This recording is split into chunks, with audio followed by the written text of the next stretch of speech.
আসসালামু আলাইকুম ও রহমতুল্লাহি ওবরাকাতুহু। প্রিয় দর্শক, আজ আমরা আপনাদের ইসলামের এমন এক ইতিহাস শোনাব যেখান থেকেই মানবজাতির সূচনা হয়। সে পর্যন্ত আমাদের সাথেই থাকুন। হজরত আদম আলাইহিসসালাম ছিলেন পৃথিবীর প্রথম মানুষ ও প্রথম নবী। প্রিয় দর্শক, কল্পনা করুন এমন এক সময় যখন পৃথিবীতে কোনো মানুষ ছিল না। ছিল না কোনো শহর, কোনো সভ্যতা, কোনো ভাষা কিংবা কোনো ইতিহাস। আকাশ, পৃথিবী, পাহাড়, নদী সব কিছুই ছিল, কিন্তু মানব জাতির কোনো অস্তিত্ব ছিল না। ঠিক সেই সময় আল্লাহ তাআলা এমন এক সিদ্ধান্ত ঘোষণা করলেন যা সমগ্র সৃষ্টি জগতের ইতিহাস বদলে দিয়েছিল। আল্লাহ তাআলা ফেরেশতাদের বললেন, আমি পৃথিবীতে একজন প্রতিনিধি সৃষ্টি করতে যাচ্ছি। ফেরেশতারা বললেন, আপনি কি এমন কাউকে সৃষ্টি করবেন যারা পৃথিবীতে অশান্তি সৃষ্টি করবে এবং রক্তপাত করবে? আল্লাহ তাআলা উত্তর দিলেন, আমি যা জানি তোমরা তা জানো না। আর এভাবেই শুরু হয় মানব জাতির ইতিহাস। পৃথিবীর প্রথম মানুষ ও প্রথম নবী আদম আলাইহিসসালামের সৃষ্টি। আল্লাহ তাআলা ফেরেশতাদের নির্দেশ দেন পৃথিবীর বিভিন্ন স্থান থেকে মাটি সংগ্রহ করার। সেই মাটি দিয়ে সৃষ্টি করা হয় এক বিশেষ অবয়ব। তারপর আল্লাহ সেই অবয়বে রূহ ফুঁকে দিলেন। মুহূর্তের মধ্যেই প্রাণ ফিরে পেলেন পৃথিবীর প্রথম মানুষ হযরত আদম আলাইহিসসালাম। তিনি শুধু প্রথম মানুষই ছিলেন না, বরং ছিলেন পৃথিবীর প্রথম নবী। আল্লাহ তাকে এমন জ্ঞান দান করলেন যা অন্য কোনো সৃষ্টিকে দেয়া হয়নি। আল্লাহ তাআলা আদম আলাইহিসসালামের মর্যাদা প্রকাশ করার জন্য সকল ফেরেশতাকে নির্দেশ দিলেন তার সামনে সিজদা করতে। সকল ফেরেশতা আল্লাহর আদেশ মেনে সিজদা করলেন, কিন্তু একজন সিজদা করল না। সে ছিল ইবলিস। অহংকারে ভরে গিয়ে সে বলল, আমি আগুনের তৈরি আর সে মাটির তৈরি, আমি তার চেয়ে শ্রেষ্ঠ।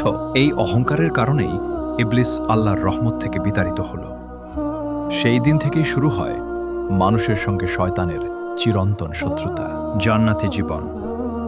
আল্লাহ তাআলা আদম আলাইহিসসালামের জন্য সৃষ্টি করলেন তার জীবনসঙ্গী হযরত হাওয়া আলাইহিসসালাম।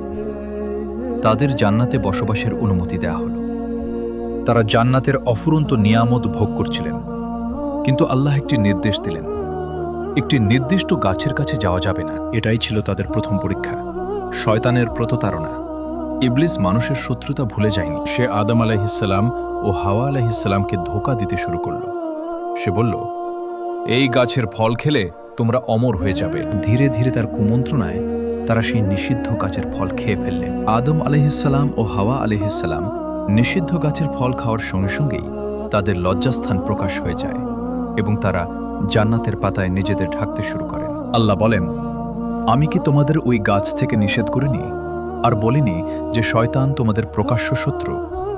সূরা আল আরাফ ৭ নম্বর সূরা ২২ নম্বর আয়াত। আল্লাহ বলেন, তোমরা নেমে যাও, তোমরা একে অপরের শত্রু হবে।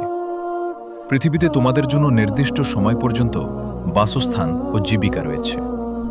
সূরা আল বাকারা ২ নং, সূরা ২৬ নং আয়াত, সূরা আল আরাফ ২৪ নং আয়াত। এরপর আল্লাহর নির্দেশে আদম আলাইহিসসালাম ও হাওয়া আলাইহিসসালাম পৃথিবীতে অবতরণ করেন, ভিন্ন ভিন্ন স্থানে অবস্থান করেন। বিচ্ছেদের সেই সময় ছিল গভীর অনুশোচনা, অশ্রু আর অবিরাম তাওবার সময়। তারা নিজেদের ভুলের জন্যে আল্লাহর কাছে ক্ষমা চাইতে থাকেন এবং একে অপরকে খুঁজে বেড়ান।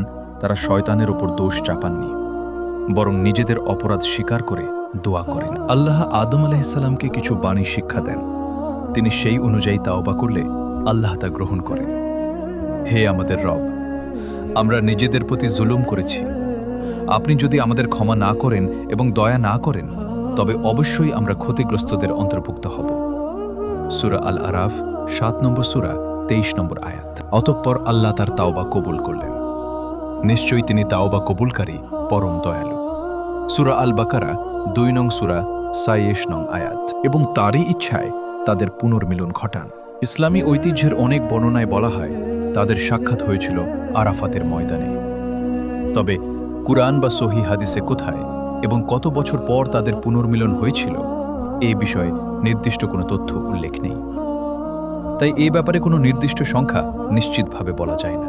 এই ঘটনা আমাদের শেখায় মানুষ ভুল করতেই পারে, কিন্তু আন্তরিক তাওবা, আল্লাহর প্রতি ফিরে আসা এবং তার রহমতের আশা কখনো ত্যাগ করা উচিত নয়। কারণ আল্লাহই পরম ক্ষমাশীল, পরম দয়ালু। এখান থেকেই শুরু হয় মানব সভ্যতার যাত্রা। কষ্ট, পরিশ্রম, পরীক্ষা ও সংগ্রামের নতুন অধ্যায় শুরু হলো। প্রথম পরিবার পৃথিবীতে এসে আদম আলাইহিসসালাম ও হাওয়া আলাইহিসসালাম পরিবার গঠন করেন। তাদের সন্তানদের মাধ্যমেই পৃথিবীতে মানবজাতির বিস্তার ঘটে। মানুষ শিখল কৃষিকাজ, বসবাস, পারিবারিক জীবন এবং আল্লাহর ইবাদত। আদম আলাইহিসসালাম তার সন্তানদের এক আল্লাহর ইবাদতের শিক্ষা দিতেন। তিনি মানুষকে সত্য ও ন্যায়ের পথে আহ্বান করতেন। হজরত আদম আলাইহিসসালামের কাহিনী আমাদের শেখায়, অহংকার মানুষকে ধ্বংস করে। শয়তান মানুষের প্রকাশ্য শত্রু। ভুল করলেও তাওবার দরজা খোলা এবং আল্লাহর আনুগত্যই সফলতার একমাত্র পথ। প্রিয় দর্শক, ছোট্ট একটা রিকোয়েস্ট, ইসলামের ইতিহাসের অজানা অধ্যায়গুলো জানতে এখনই আমাদের চ্যানেলটি সাবস্ক্রাইব করুন। মানবজাতির এই দীর্ঘ ইতিহাস শুরু হয়েছিল একজন মানুষকে দিয়ে, হজরত আদম আলাইহিসসালাম। আর সেই ধারাবাহিকতায় হাজারো নবী রাসূলের আগমনের মাধ্যমে পৃথিবী আলোকিত হয়েছে হেদায়েতের নূরে। কিন্তু মানবজাতির ইতিহাস তখনই এক কঠিন পরীক্ষার মুখোমুখি হতে চলেছে। আদম আলাইহিসসালামের নিজের দুই সন্তানের মধ্যেই ঘটতে যাচ্ছে এমন একটি ঘটনা যা পৃথিবীর ইতিহাসে প্রথম রক্তপাত হিসেবে চিরকাল স্মরণীয় হয়ে থাকবে। সেই অবিশ্বাস্য কাহিনী জানব পরবর্তী পর্বে, ইনশাআল্লাহ।